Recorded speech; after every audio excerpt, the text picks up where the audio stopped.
and welcome to another hard-boiled, double-fisted edition of This Ain't No Game.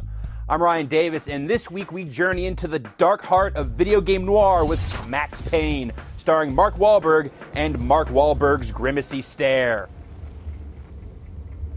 More than any other movie I've seen for TANG so far, Max Payne feels less like a video game movie and more like a regular genre movie. This is largely because Max Payne, the game, mined mid-century American crime fiction cliches and the action of John Woo movies so thoroughly, it already had a pretty cinematic feel to it. It's a grim, violent, and stylish story, but one that's down to earth enough that it really didn't need much modification to turn it into a workable movie.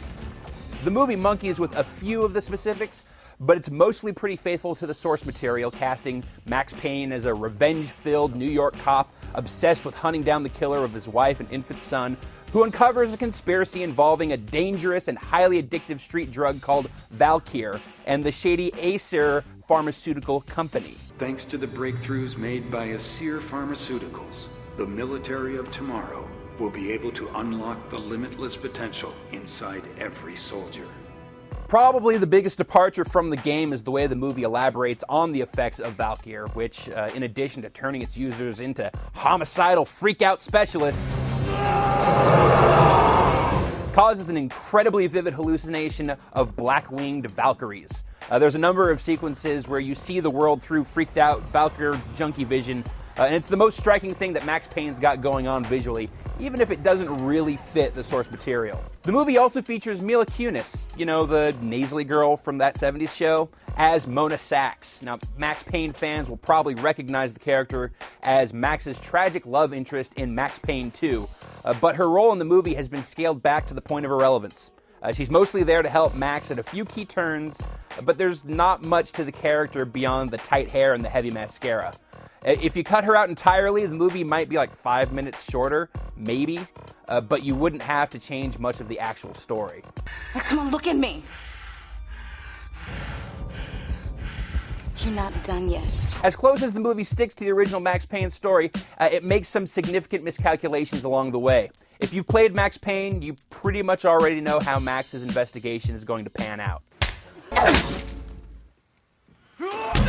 The movie, however, treats it all like a great big mystery, and I found it incredibly frustrating to spend most of the movie following Max as he puts the really obvious clues together. Okay, enough. Enough of this shit. Even if you're not familiar with the Max Payne story, the connections are so apparent, and the movie drops enough fat hints that you'll likely be several steps ahead of the story anyways.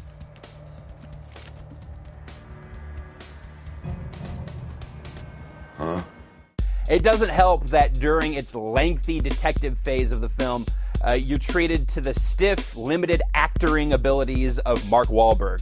Now, don't get me wrong here. There are plenty of movies that I like Mark Wahlberg in, but he's pretty thoroughly miscast as Max Payne. You a cop or something? Not tonight. That's too bad. Now go get my watch. Come on, Doug. Come get his watch. The dude just doesn't have the gravitas to play the deeply haunted and weathered detective. Mostly, he just stares. When he's angry, he stares. Confused? Stare. Sad? Stare. Filled with a cold, vast, and penetrating sense of ennui? Stare. Hungry? Stare.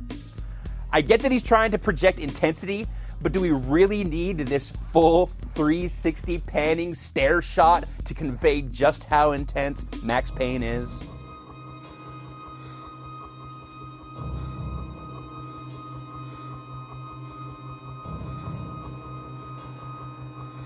Okay, enough.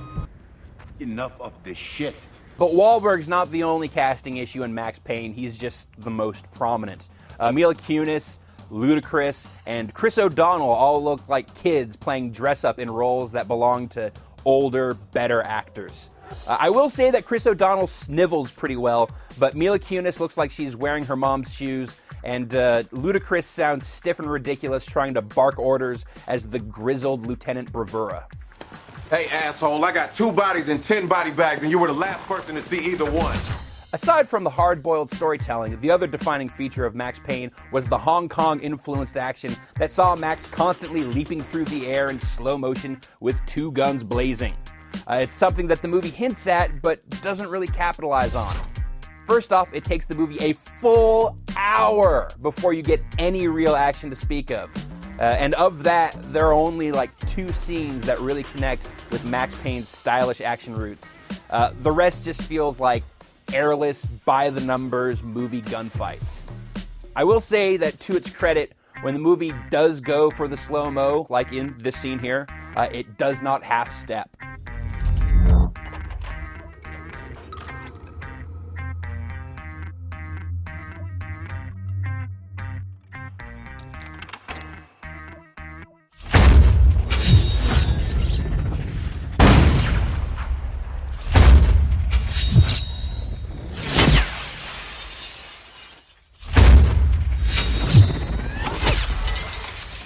Okay, enough. There are other nitpicky issues I could bring up here. The shortage of melodramatic monologues from Max, the complete absence of his trusty painkillers.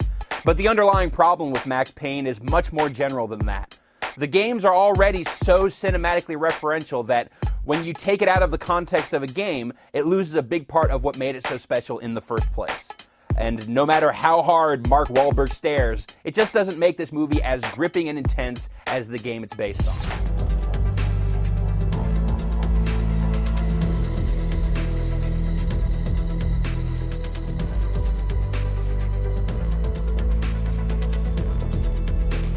And that's going to do it for this week's edition of This Ain't No Game. I'm Ryan Davis, reminding you that if your friends try and make you drink little glass vials of hallucinatory Windex, they're not really your friends.